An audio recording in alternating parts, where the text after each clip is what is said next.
Hello again, everybody. Zack Attack is here with my WWE Night Champions review for tonight, Sunday, September the 21st, 2014, held tonight at the Bridgestone Arena in Nashville, Tennessee. Now, my thoughts on the Night Champions pay-per-view tonight. It was I'll say this, a very entertaining pay-per-view. It got bogged down though in the middle of the first half. The first two matches, really good opener, really good second match, really good matches to open up the pay per view. But then after that, matches kind of lagged a little bit. It was like the rest of the matches were okay until the Y2J Orton match. And then the rest of the pay per view kind of picked up. Main event ending was interesting. Sets up some unique scenarios of what could happen in the interim. So, plus, as you see by the subtitle, a return happened. I think a lot of people knew that some person was going to return tonight, but not in the way that people would have thought was going to be the reason why he would come back. So, there you go with that scenario. It's very interesting to rate this pay-per-view. 6.5 out of 10. I rated that because if they had one more really good match besides three really good matches, the rest of the match was like okay average. So, but like I said, it was a very entertaining pay-per-view. Let's say that much. So there you go. Pre-show. We didn't have a match. We didn't really have a match for the pre-show. It was an hour, mostly an hour, blah blah. And then you had more blah blah with the peep show. Christian being back. Hope he wrestles again. He had Chris Jericho on the show as the guest, and Orton would come up, and it's kind of weird to see Orton make jokes, especially kind of old references. He called Chris Jericho and Christian Terrence and Phillip. Really? A South Park reference? Shut your fucking face, Uncle Fucker. You body bastard Uncle Orton fucker. Speaking of old references, that's a reference from the South Park movie. That ages me a bit. Anyway. So we had that segment kind of heat up the Orton Jericho match. And that wasn't that bad of a match. I'll get to that. That's probably one of my favorite matches of the night. Like I said, one of the three best matches was Orton and Jericho. Speaking of best matches, like I said, the first two matches were really good. And let's get to those first two matches of the card. And the first of the three title changes. We have the Usos defend the tag team championships against Golden Stardust, who have been getting momentum ever since turning heel. I think them turning heel has been a great move. You know, they were okay as trainers, but then once they turned heel a few weeks ago, in the match that kind of set up this match tonight, I had champion when they won by disqualification, by countout, after Jay hurt his knee during the match on Raw a few weeks back. That set up this match tonight, like I said. And this match is a pretty fun opener. Golden Stardust looked really good tonight. They had great double team work, great isolations in the corner of the Usos. I always think targeted the knee a little bit more of Jay. But great isolation, great teamwork, great tag team action from Golden Stardust. In the last 5 minutes was kind of crazy with some great near falls. And of course, everybody was flying. Especially one spot when everybody started flying. So that was a cool little spot there with people flying. You know, it was a very fast-paced matchup, especially like I said, the last 5 or 10 minutes was really crazy. Just great action from the guys. Great insecurity kicks, great counters. And of course, it ended with one of the Usos flying out in front of Goldust, leaving one Uso in the ring, going for a big splash on Cody. Cody was prone on the ground, / Stardust. Then Cody put his knees up, blocking the move, blocking the Superfly splash, getting his new finishing move, his little finishing across the wall up, 1-2-3 victory, new tag team champions, Gold and Stardust. I'll give the Usos credit. 7 months as tag team champions, ever since beating the Outlaws for them. And they've had some great matches, some great decent feuds as tag team champions. Most notably, the feud against the Wyatts was really good. Some of the matches against the Wyatts were really, really good. And I think Usos were decent tag team champions. We'll see how Gold and Stardust can do as tag team champions.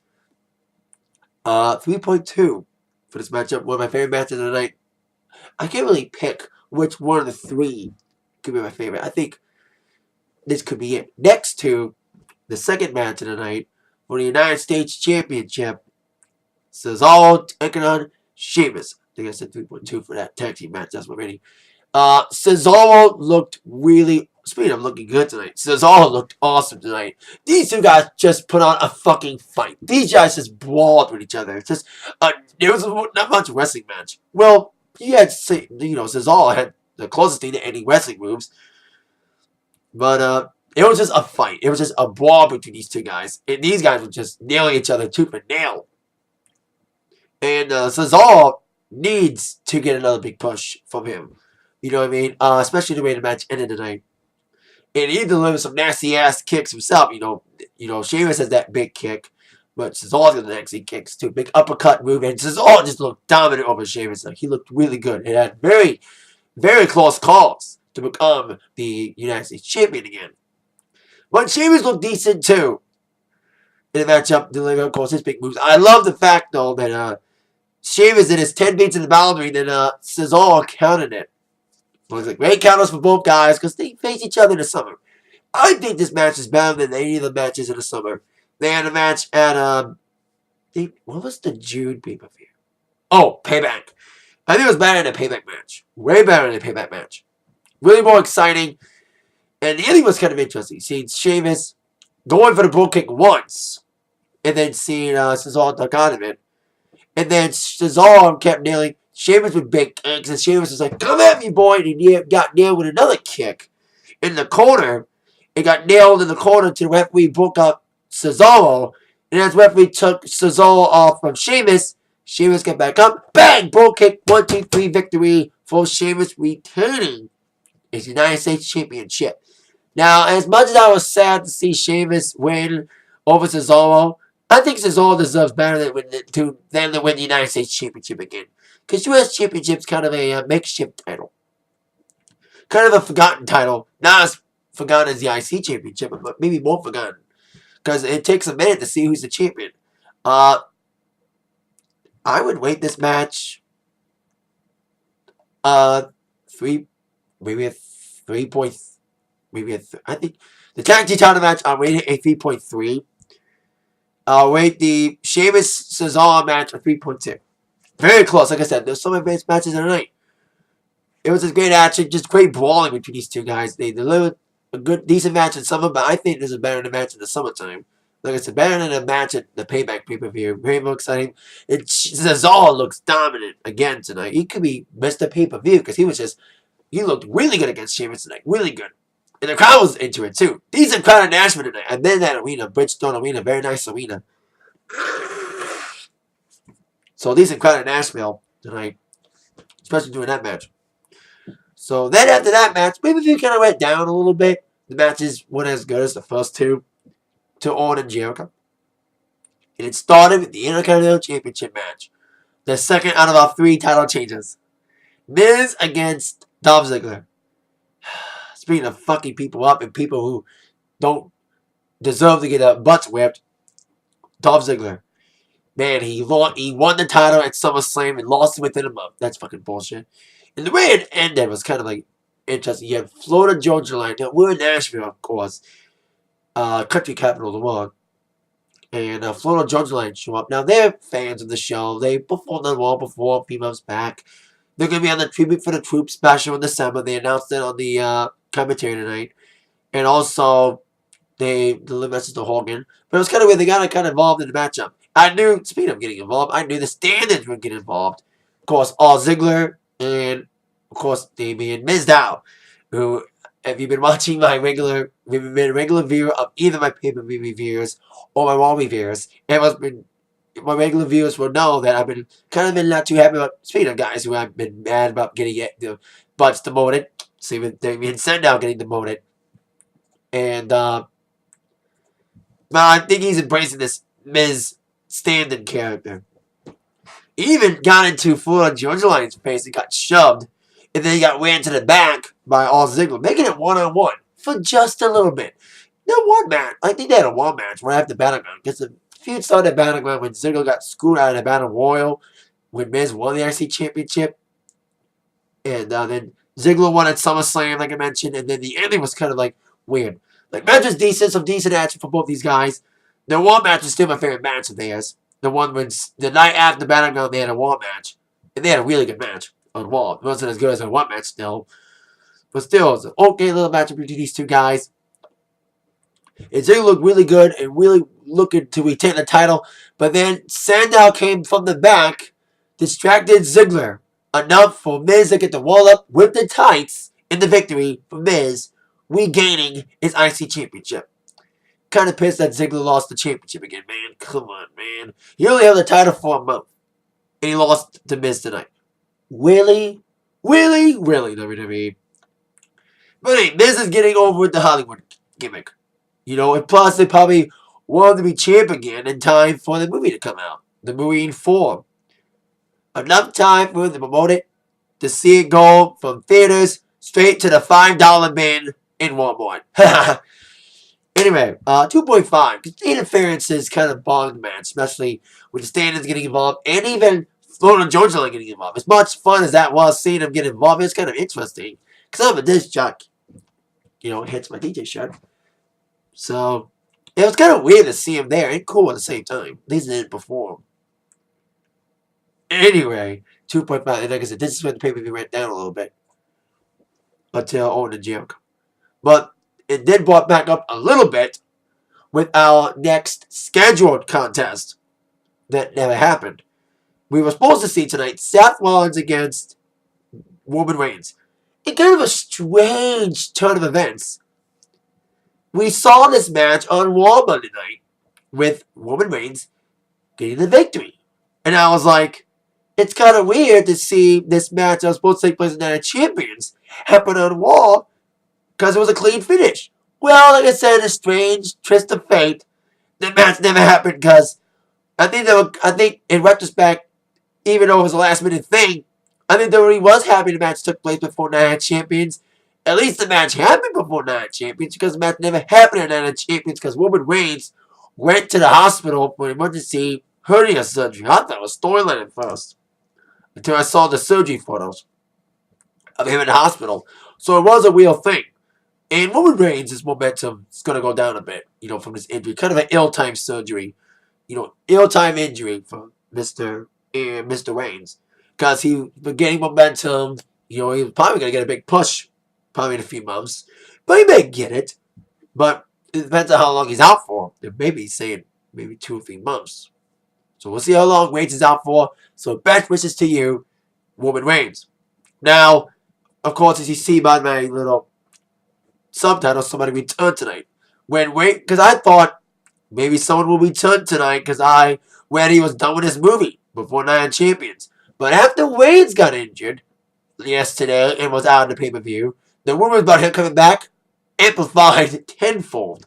So we saw Seth Rollins come out saying that, well, Roman Reigns isn't here. And I kind of predicted how this guy was supposed to come back.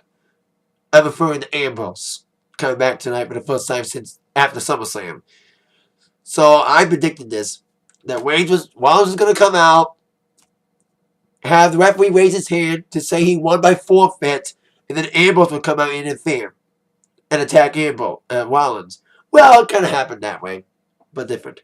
Rollins came out, make a referee count, and raise his hand, saying he won by forfeit.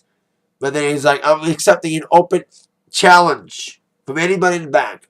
And then here comes a taxi cab, and there was Ambrose. Crowd and Ashman went nuts. And then Ambrose came out, went one at Rollins. He just had a brawl. It was a match. It was just a fight in the arena. They just brawled outside until Triple H. Yay, the only appearance by the Authority tonight. Yay, they only appeared watching the pay-per-view. Yay. Yes, that was the only time they appeared. That was a good thing about them appearing only once in the pay-per-view when they had to break up Rollins and Ambrose. They broke it up by tying Ambrose's hands to his back. But this feud ain't over yet. You know what I mean? They had a breakaway point when Rollins club stomped Ambrose on the bricks. But we all knew when Ambrose came back, you know he was going to gun for Rollins. And that's exactly what happened. So it's good to see Ambrose back. It's see the Rollins feud with him continue because it ain't over yet by a long shot. You know, I love the build up. The match at SummerSlam should have not been a lumberjack match, but the match next night when Ambrose got taken out proved that that should have been a match at SummerSlam. Kind of like today's Broncos and Seahawks game should have been the Super Bowl game. I can't believe Broncos tied it.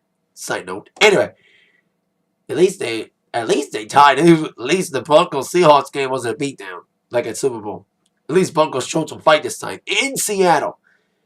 But side off football, probably because we'll talk about that on the Attack Sports tomorrow. But this is about wrestling. This is a wrestling review, not about football. So let's continue on. Despite that great segment with Ambrose returning, the matches weren't getting as good after those first two matches. Rusev against Mark Henry was next. And you had Lily Garcia singing an national anthem. Was it just me or was Mark Henry fake crying during that anthem? He was good at faking crying as Nikki and Brie Bella are good at fake crying. That's a bad joke though. So anyway, Rusev's matches are basically beatdowns, kind of. And Bernie's a brute. He's got great agility. He has some great kicks, though. He's a brute, though. And he's really embracing his character, especially Lana. Have I told you, ladies, she's hot? You know, she's a Washington sympathizer.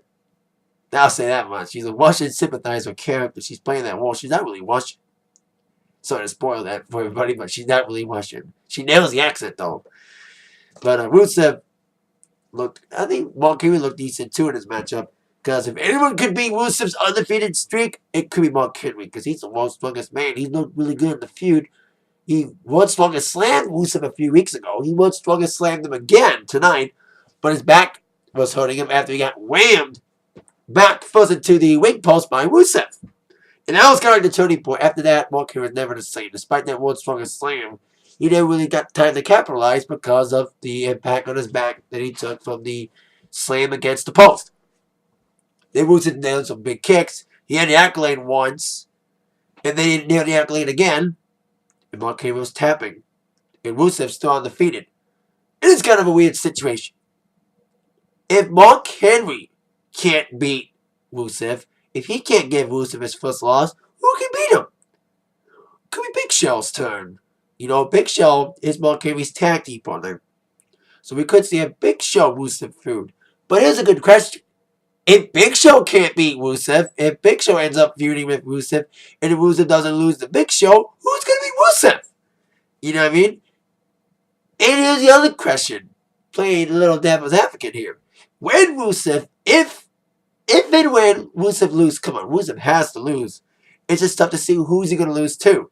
But when he does lose, will he gain momentum back? Look at what happened with Bo Dallas. He lost his first match. He's trying to regain momentum back. Despite people hating him, he lost against Jack Swagger Monday. So we'll see if Rusev ever loses. And when Rusev loses, we'll see if he can gain momentum back after being such dominant from the get-go. You know, 5 months. I'll give Rusev credit for the undefeated streak, though. 2.0. It was an okay match. It was just two guys brawling. Like, Mark Henry has a limited set of moves. You know what I mean? You know, because he's a big guy, you know. He did the best he could with Rusev. And Rusev did the best he could with Mark Henry. In his limited mobility and limited move set of him being a big, tough guy. You know, the world's strongest man. Now it's time for the match that we gain momentum for the pay-per-view after a few just okay matches. Randy Orton against Chris Jericho. I'll actually give Orton credit. Most of the time, Orton matches are boring. Speaking of limited moveset, Orton's seems like the same stale character. But once in a while, Orton can have a good feud and have some good matches. Orton has had some good matches. As long as he finds a good dance partner to do good matches with. You saw Christian at the Peep Show. His matches, probably my favorite Orton feud, would have to be his feud against Christian back in 2011. They had some really good matches. Because he had a great guy like Christian carrying the matches. Same thing with Jericho. Now, Jericho and Orton had wrestled before. And it was kind of weird that during the match, that Randy Orton ran Jericho into the announce table and ran him into JBL, who got a little bit too involved when Jericho took on Randy Orton back at, I think it was Armageddon 2007, when Jericho came back the first time. After leaving in 2005 and taking 2 years off, he came back challenging Randy for the WWE title. It got whammed outside in the announce area by JBL. And then JBL screwed Jericho out of the title. So it's kind of weird to see Jericho waving to JBL again and JBL not getting involved. And this match was, actually, I'll get his match. Like I said, I was very surprised with this match. It was a makeshift match. You know, we all knew Jericho was leaving. You know, the two with Fozzy again. And we've seen a little bit of build for the feud with Orton being on the highlight reel and all a few weeks back. I didn't think this match was going to do anything because it was like a last-minute match. But this match was really decent. This was good at like the last 10 minutes was really good. It was a slow start. Some okay afterwards, like I said, the last 10 minutes, you know, great counters, you know, very fast-paced action, some great spots. With Orton teasing the punt again. And then Jericho getting back. I think that's when Jericho got back up and gave him the cold breaker. After the punt tease. I think this is the second time Orton teased the punt. I think he teased the punt during his match against Roman Reigns. And I would give Orton credit. He did pretty well tonight against Jericho. Like I said, Jericho carried the match. And I think he brought a lot out of Orton. You know, like I said, Orton can have good matches. As long as he has great opponents. One of those great opponents, like I said, was Christian. I think Jericho's a good opponent for Orton. I think this match was better than their match in 2007. And we see Jericho put the walls of Jericho on Orton a couple of times. And Orton had a great counter for the walls of Jericho. And like I said, the last minutes of the match was really good. Especially the ending was really good. I called the ending, though. And we've seen this move before. But it's always cool to see this move happen. Jericho's on the top rope, going for a big splash move, and Orton was starting to get up after Jericho started nailing him some big moves, and I was like, Orton's going to RKO Jericho in the air. Called it! Made it RKO. 1, 2, 3 victory for Randy Orton.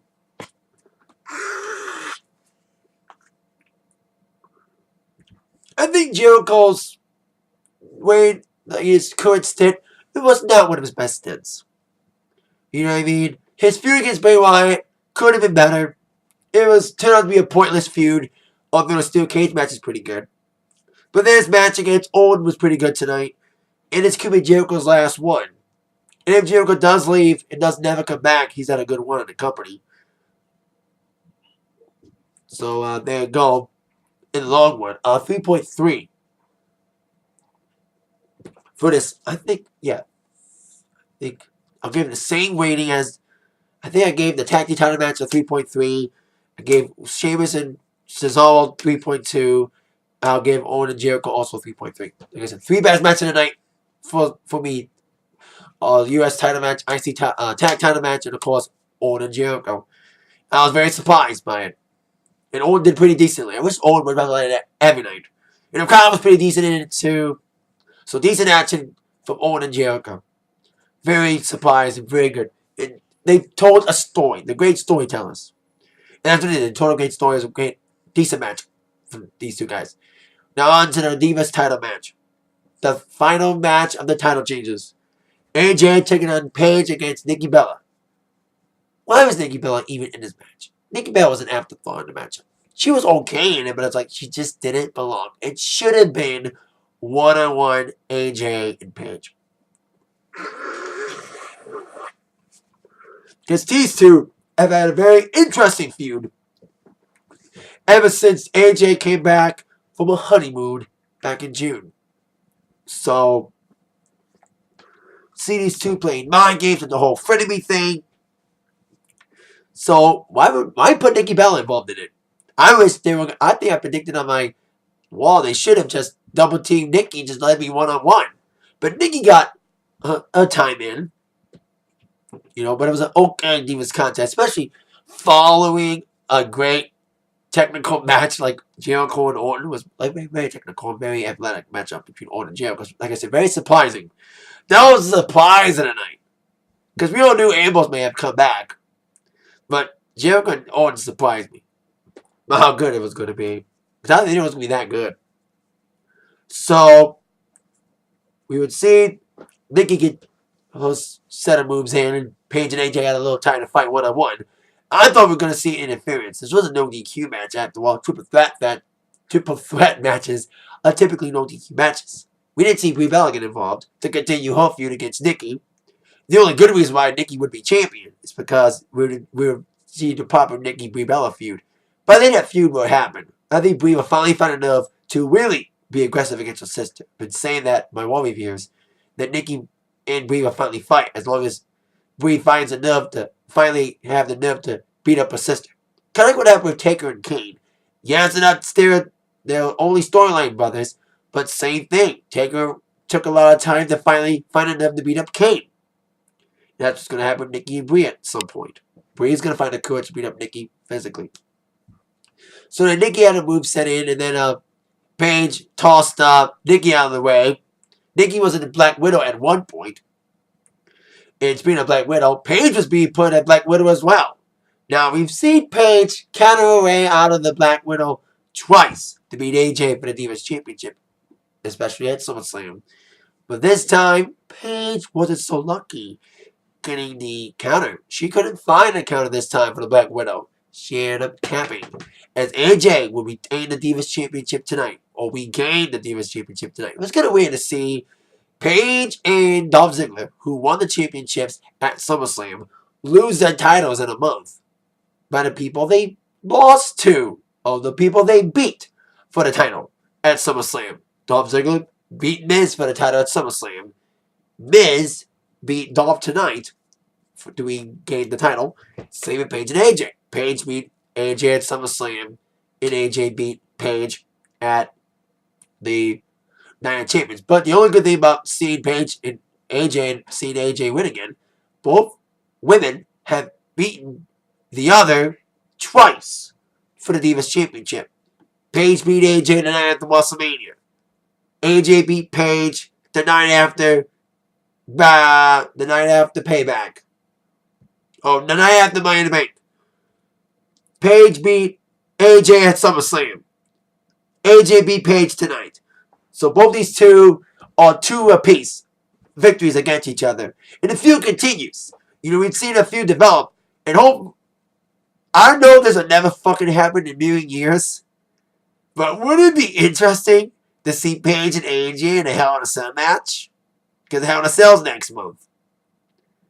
It'll never fucking happen, but that would be interesting.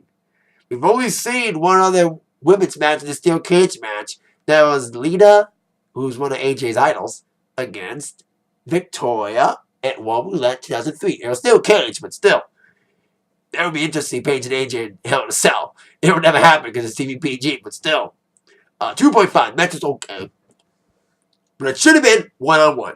But I think thanks to AJ winning over Paige tonight, regaining a title tonight, I think we will see another Paige AJ one-on-one feud. Or one-on-one match. Per se. Now, on to our main event. For the WWE World Heavyweight Championship. Brock Lesnar taking on John Cena. I'll say this about the match. It wasn't as one-sided as the match at SummerSlam. It was better than SummerSlam match. That's the only good thing I'll say about this match. It was better than SummerSlam. Just because it was not as one-sided. Because you look at the match at SummerSlam, it was just a fucking beatdown. Lesnar just beat down Cena. And I said this, I think the one review after SummerSlam. Because I haven't made a proper pay-per-view review in a while. This is my first proper WWE pay-per-view review since Money in the Bank. So I mentioned my Raw review that I have to SummerSlam that the kind of Lesnar being champion is that every match may be a beatdown. Well, this match kind of was, but at least Cena showed some offense tonight, especially nailing the FU in the first 20 seconds. Kind of like what Brock Lesnar did in the match at SummerSlam. He delivered the F5 in the first minute of the match, and he ended up winning. And Cena nailed the F5, or should I say FU, 4 times. He even had Lesnar in the SCFU. Like I said, Cena looked a little bit, he was booked to be stronger in this match. He's been talking a good game, having some interesting segments with Paul Heyman, making up for the fact that Brock Lesnar's like The Rock. He doesn't show up all the time. That's another con about Brock Lesnar being champion, is not being there all the time. Only being there during the week before pay-per-view. Now, I did like their fight last week. We saw a couple little bit of blood tonight. I forgot to mention during the tag team title match, I think one of the Usos cut his hand a little bit. You saw blood dripping from one of his hands. And then Cena bled in the match against Lesnar at Extreme Rules 2012. He elbowed Lesnar, and Lesnar's nose bled. And you can tell it wasn't as one-sided because Lesnar only did 3 German suplexes tonight in comparison to 16. Although I did like the 3 Miko streaming to Eddie Guerrero. So as Cena was really looking good later having a matchup, delivering, like I said, 3 or 4 FUs, putting Lesnar in the STFU, and then as Cena was about to deliver, as he delivered another, I think he delivered another FU when the ending happened. So then after, he kept Lesnar in that STF for a long time. Lesnar was very close to the ropes at various points. Then Cena would pull him back. And then he was like, fuck it, Lesnar's not tapping, I'll do another FU. So here comes another FU. As he was about to do that FU and nailed it, here comes Seth Rollins, disqualification. Now this kind of made up almost for not seeing Seth Rollins in the match tonight. We saw him, of course, be attacked by Ambrose after the Reigns match got canceled, as we all know. No proper replacement. That was kind of weird. There was no proper replacement. No filler match to replace it. But we had a great segment, though, teasing once again the renewal of the Ambrose Rollins. Why right now that Ambrose is back. So then we would see Rollins take out Cena, and Lesnar was still down for the FUs that he got from Cena. And I was like, no way. Is Rollins going to cash in on Lesnar? Because once again, speaking of, if you've been regular viewers of my Raw reviews, in my pay-per-view reviews, I said that I did not want Rollins to cash in on Cena. Because I did not, unless Rollins wins. Because the last time someone cashed in on Cena, he lost, ended up being Miz's stunt double. I don't want that to happen to Rollins if he cashes on Cena. But would cash in on Lesnar? That would be an interesting ballgame. And it almost happened. He got Lesnar. Lesnar was still down, but he got back up. And he was teasing the cash in. So he gave Lesnar a curb stomp. And he was about to cash in. And as he was about to cash in, I was like, Ambrose may get involved. Because we've seen every time that Rollins is trying to cash in Money in the Bank, Ambrose would come in to ruin Ambrose's chances of cashing in, never really cashing in. Well, that scenario kind of happened. But replacing Dean Ambrose as the spoiler for Seth Rollins trying to cash in Money in the Bank was John Cena, ruining Seth Rollins' opportunity. The bound ever way. So Rollins got chased out by Cena, being pummeled by Cena. So as Rollins went out, Cena got FU'd, or should I say F5'd by Brock Lesnar. To end the pay-per-view with Brock Lesnar standing tall despite losing by disqualification. But he's still champion. That's a good thing. At least Cena didn't win the title tonight. At least Cena didn't get to tie Ric Flair for most title reigns. But it will happen one day.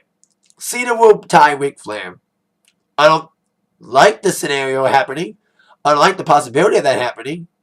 But it'll give Cena more notoriety. 2.2. Like I said, the match was bad at 2.3.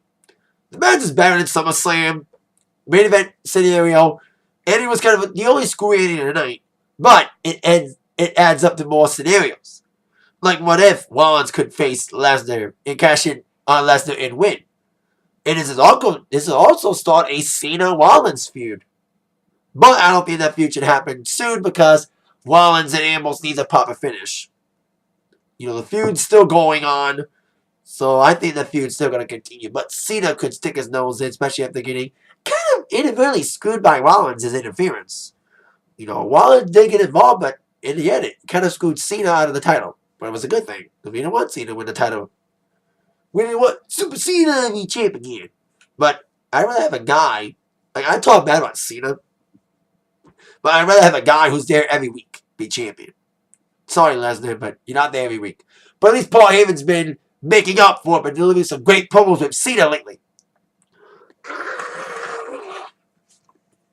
So there you go. That's my WWE United Champions review. Once again, 6.5 for my rating. With that in mind, y'all been attacked. by the review from Zach. So I'm a little stuffed up today. Thanks for bearing with me with that. And thank you again for watching my review. See you later, everybody. Oh, yeah.